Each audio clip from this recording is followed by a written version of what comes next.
Hi, I'm Dale Ross with the Dale Ross Realty Group. Lately, I've had a lot of people asking me about solar panels. Do they add value to my home? Short answer is absolutely not. They don't add a dime of value to your home.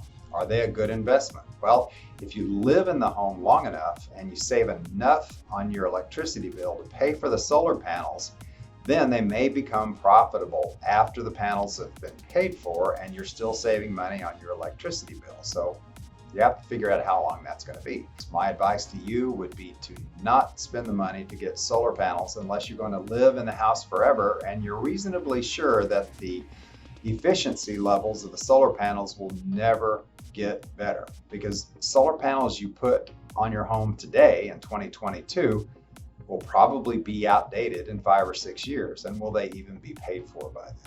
If you are curious about the value of your home, go to myvalue123.com and I'll send you out a report about how much homes are selling for in your neighborhood.